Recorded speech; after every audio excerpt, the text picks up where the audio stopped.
관심이 일단은 필요한 겁니다. 성도들이 내 이웃을 내 몸과 같이 사랑하라는 그 말씀을 가지고 지금 사회적 약자가 어떤 상태인가, 그들이 무엇을 겪고 있는가, 거기에 대해서 관심을 가지고 그들에 대해서 생각을 하는 것이 일단은 시작이 되어야 되고, 그리고 내가 어떻게 도울 수 있는지, 삶의 구체적인 부분이 무엇이 있을지 생각을 해야 되는 거죠. 그 다음에 목사님이 말씀하신 그런 여러 가지 대안들을 우리가 제시할 수 있을 것 같습니다.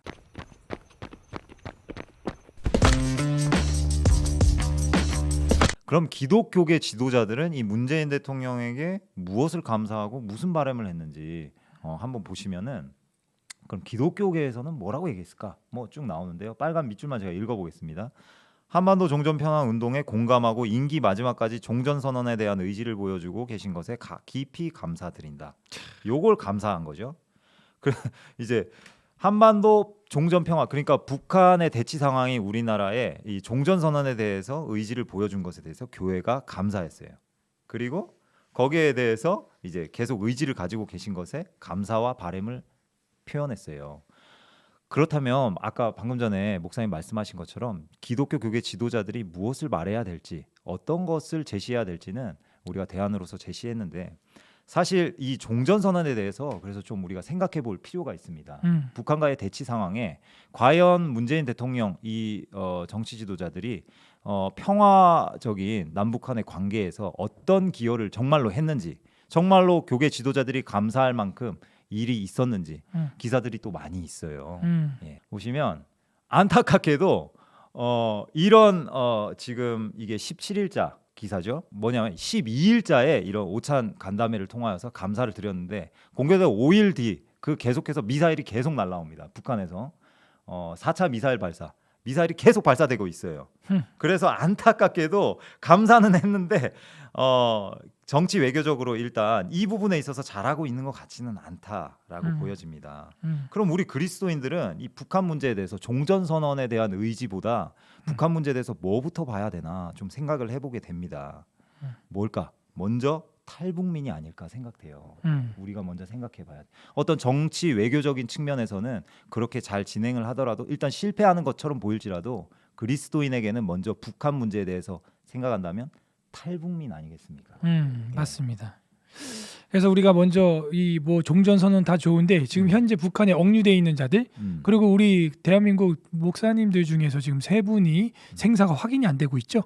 그들에 대해서 지금 뭐 살아있다 죽어있다 언제 풀어주겠다 그런 얘기도 없고, 또 종교 활동을 하고 있는 북한 사람들 전부 아우지 탄강이나 요독 수용소에 가다 놓고서 그들의 인권을 말살하고 있고 삼족을 멸하고 있고 그러고 있는데, 그 인권 변호사 출신이라는 대통령이 그런 얘기를 하지 않고 그냥 무작정 종전선언을 하자. 그래서 북한은 북한대로 그냥 한 나라로 인정해주고 우리는 우리나라대로 하나로 인정해서 연방제로 살아가자. 이런 식으로 가는 거거든요. 물론 종전 빨리 돼야죠. 휴전으로 있지 말고 전쟁을 휴전이 아니라 종전해야죠. 근데 종전을 하려면 그렇게 쉽게 안 돼요. 휴전했던 국가들이 와서 같이 사인해줘야 되는데 거기에 중국이 있어요. 사실은 그 휴전하는 사인에 중국 놔두고 자기들끼리 뭐 종전 아무리 얘기해봐야 소용없고, 중국, 북한, 남한 그리고 미국 와가지고 종전 사인해야 되는 겁니다. 거기 또 러시아도 껴있는지 좀 기억이 가물가물한데 해야지 되는 거지. 그게 뭐 우리끼리 한다고 되는 게 아니에요. 그래서 인권 탄압을 받고 있는 북한 우리 동포들, 그들 먼저 좀 생각했으면 좋겠고, 남한으로 나오고 있는 탈북민들 그들 잡아서 다시 북송이나 하지 않았으면 좋겠다. 저는 그런 생각이 강하게 듭니다. 네. 그래서 종교 지도자들은 일단 북한 문제에 대해서 생각을 하고 있다 정도는 아니지만 좀 방향성이 좀 더 맞춰줘야 된다. 그래서 다음 페이지 보시면은 이 북한 문재인 정권을 통하여서 북한 인권이 어떻게 진행되고 지원되고 있는지를 좀 살펴보는 시간이 필요합니다. 기사들이 쭉 많이 나오는데요. 일단 문재인 정권 아래 반인도적 탈북민 압박이 이루어져. 그러니까 문재인 정권상에 이 탈북민에 대한 지원 정책이 상당히 후퇴된다는 것을 기사들이 많이 나오고 있어요. 특별히 우리 기독교계에서는 탈북민 지원 단체가 굉장히 많죠. 그들의 일반적인 이 대응은 뭐냐? 문재인 정권 이 어떤 진보적인 정치 지도자들의 계층에서는 이 탈북민에 대해서 상당히 비우호적인 입장을 취할 수밖에 없습니다. 왜냐하면 외교적으로 북한 정권과 좀 더 이렇게 원만한 외교 상태를 만들려면 탈북민을 지원하고 이제 탈북민에 대해서 이렇게 빼내오는 것에 뒷거래를 많이 하면은 외교적으로 원만하게 풀리지가 않죠. 그렇다 보니까 이제 여러 가지 기사들이 이제 나오는 겁니다. 강제 북송도 일어나는 거고 또 여러 가지 중국 접견지에서 활동하고 있는 단체에 대해서 지원을 깎고 이제 막고 이런 일들이 계속 일어나는 거죠. 그래서 제가 생각하기에는 외교적으로는 일단은 뭐 평화 종전 선언 쪽으로 가되 이 탈북민들에게는 좀 지원을 할 수 있는 그러니까 비공식적으로 계속해서 어떤 대안이 필요하다라고 보여집니다. 특별히 기독교인들이 그걸 생각해야 되겠죠. 다음 챕터 한번 넘겨보시면 네. 이게 오징어 게임에서도 이런 배우가 나왔어요. 그러면서 이 탈북민을 대표한 사람으로 출연을 했죠. 보시면 이제 굉장히 가난하고 어렵고 탈북을 해서 한국에 온 사람인데 적응을 못하고 제대로 생계를 유지하지 못해서 이 오징어 게임에 참석했다. 뭐 이런 컨셉으로 나옵니다. 문제는 이런 사람들이 너무나 많아서 다시 월북을 하는 사례가 굉장히 많다는 거예요. 그만큼 한국 정부가 이 사람들을 케어하는 것에 굉장히 좀 잘 못하고 있는 부분이 있다는 거예요. 통일부 통계 자료를 보면은 벌써 33,800명, 그러니까 3만 명을 훌쩍 뛰어넘는 인원이 탈북해서 우리나라까지 온 사람들입니다. 그런데 탈북해서 오지 못한 사람은 몇 배가 이제 한국에 도착하기 전에 이제 끌려가거나 중국에서 이제 성노예로 팔려가거나 뭐 그런 사례가 대부분인 거죠. 그나마 온 사람들조차 제대로 이렇게 케어가 못 되는 거예요. 그래서 우리가 이 문제에 대해서 좀 생각해 본다면 목사님, 교회는 이 탈북민을 어떻게 도울 수 있을까요? 어떻게 이 사람들에 대해서 우리가 대안적인 의견을 가질 수 있을까요? 네, 일단 교회는 그들의 영적인 부분을 채워줘야 됩니다. 이 땅에 있는 것들로는 절대 채워지지 않아요. 그러니까 이 땅에서 와갖고 경제 생활을 하려다가도 만만치 않잖아요. 그러니까는 먹고 살기 힘드니까 다시 북으로 돌아가는 그런 사람들이 있고, 이 자본주의 사회에 와서 처음 이 자유 경쟁 시장 속에서 살아가다 보니까 뭐 좋은 제도가 있음에도 불구하고 너무 많기 때문에 정보의 홍수 속에서 그걸 얻지 못하는 사람들이 있습니다. 그래서 옛날에 클로징이라고 하는 영화가 있었던 것 같은데 거기 차인표 씨가 나와가지고 탈북민으로 나왔던 장면 중에서 제가 지금도 기억이 나는 게 한국 교회에 딱 왔는데 뭐 당신은 사랑받기 위해 태어난 사람 막 이렇게 해주고 있는데 그 탈북민은 지금 놓고 온 가족들 그리고 자기의 현재 이 불안한 상태 이것 때문에 뭐 사랑받기 위해 태어난 사람 아무리 교회가 이렇게 해줘도 어려운 거예요. 그래서 먼저 그들에게도 어떤 선교적 차원에서 접촉점이 늘 중요하다고 저는 생각을 해요.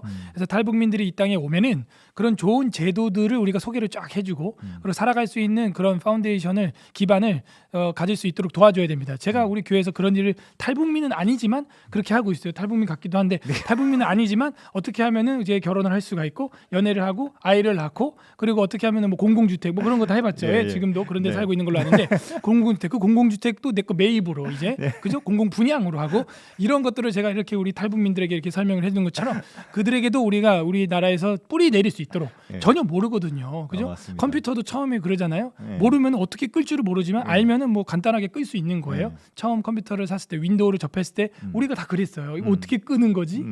근데 이제 우리나라 온 그 탈북민들을 향해서도 우리가 그런 거를 좀 제도적으로 여러 가지 뭐 구청이나 주민센터나 복지센터에서도 하고 우리 기독교인들은 그들의 속 내면에 대해서 그런 것들을 공급해주고 김일성이나 김정일이나 이런 사람들이 영원한 아버지가 아니라 진짜 아버지, 진짜 창조주 그분이 누구냐 해서 이 두 가지가 같이 가야 되지 않을까. 그래서 교회가 그런 걸 지원해주고 일자리도 저는 창출해줘야 된다고 생각도 해요. 사실은 이단들은 전부 다 대기업들을 다 가지고 있거든요.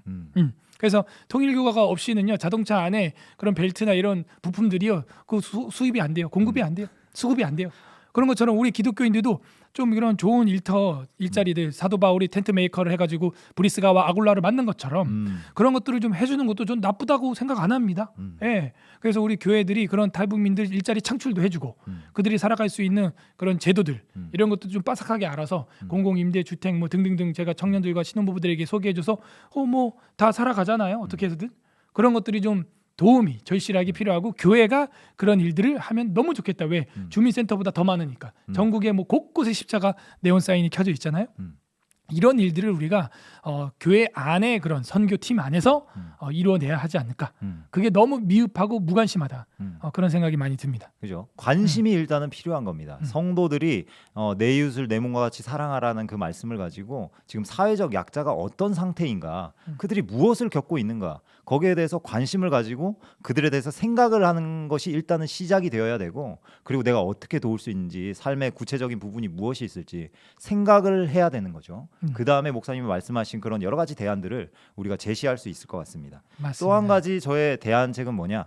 이 정치적인 입장에서는 외교적으로 이제 평화를 우리가 추구해야 되는 거예요. 예를 들면 솔로몬처럼 평화적인 것을 유지하면서도 외교적인 부분을 해결해 나가듯이 정치적으로는 이제 종전선언의 방향으로 갈지라도 보이지 않게 이제 뒷거래로는 그 비공식적으로는 적극적으로 그 탈북민을 계속해서 지원하고 도와줘야 되는 거죠.